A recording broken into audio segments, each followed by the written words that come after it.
Relief camp ta changjafam loduna leiriba mahiroi sing school karagani khanbada nungaibagi anoba yening hunbaga loinana anoba uniform anoba lairik sing yengduna nongan ba ngaihori. Relief camp ta leiriba mahiroi sing irang marak asida karamna leiri amade karamna lairik tamli haibagi matangda Tom TV na Imphal East District ki akampata leiba Ideal Girls College ta hangba Thongzu Kendra Relief camp ta leiriba mahiroi singa unarubada mahiroi sing aduna hai hauzik thokliba irang asi thokhaningde Yumda handuna lainingi gasi school chalubada anoba uniform pirai uniform setuna school karagani khanbada yamna nungai anoba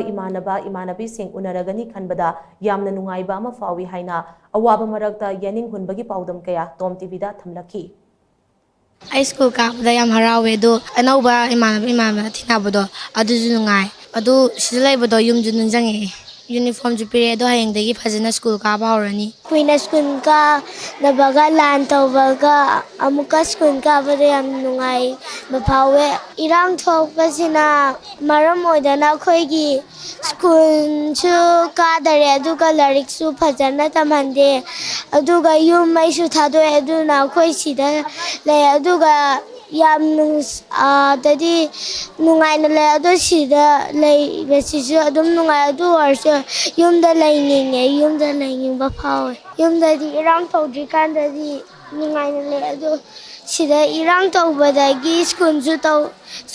su phajana tawdra sida budi tawe adu warse nungai yum mai thado khibado khoi chu yum lai tabina nungai te Chujambur da leiba budi nungai adu bu school ka bajisu nungai sigi school jeju kewate chak chu pijani hai aduga nasi ju mama hoina chak chu yelle e chak chu pore maduga school da ju baba ngana bazu am ju bange madu mem hoina ju lai chu dum tak phi hawa mai tai gel oina amata ni di hai aduga prim da kitang oram asem wagi di adum ganai Relief camp asida leiriba mahiroi sing lairik tamhanna ba honabada achoba thaudang loriba More haino makhongdagi haujikna camp asida leiriba ningthaujam samanandana Tom TV da hai irang asigi chaitheng asi kharada oirabasu kawba ngamnaba camp asida changjafam loduna leiriba angang sing asi lairik pahanaba amade lairik tamhanaba mamangdagi honarakibani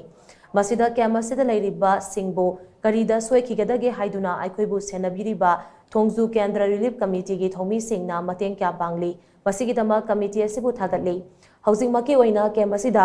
class 1 dagi 8 fawbagi mahiroi chamaga humfutara lei masigi manungda mahiroi chama khara henbadi akam pata leiba Eastern Girl High School da tamlagani atopa mahiroi kharana mission school sing yauna tongan ba private school da tamnaba thorang tauri housing thogri bairang asi mahosagi phibam da hanjil handuna nauriba tongi yumbirel oigadoriba sing asi gi marai bak miro ngasigi mirona semlam si haina mahana makha takhi angang singi maithong da hoje haraubagi mami matabje khangam moidar khangde moina anoba uniform selani haraga wakhanda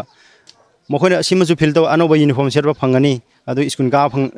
uniform sel school ka phangani haibda machi da moina smiling face am leibdo simasu ubada ai thamoi sengna aina mayang honabdo adum sima apin mam phawre luribdi documentation je akhoi hojikti akhoi di lanjana lakpane akhoi yumda document lai hwe angangi mai chaubana anamane document ama purpone ahing khangaudan chelakpani na marksheet adu puro emi card puro ai puthokpa matamda akhoi da khitang awaba mayung ne compensation to ya ba ground da khara khitang akhoi compensation to bi akhoi document do thidok thin to bada hoji net hang bosna te aduna sida akhoi awaba mayung ne akhoi changjirappa matamda singmai khudong cha sida khitang yengbina ba document ji yarme minimum ohen bina baina haijari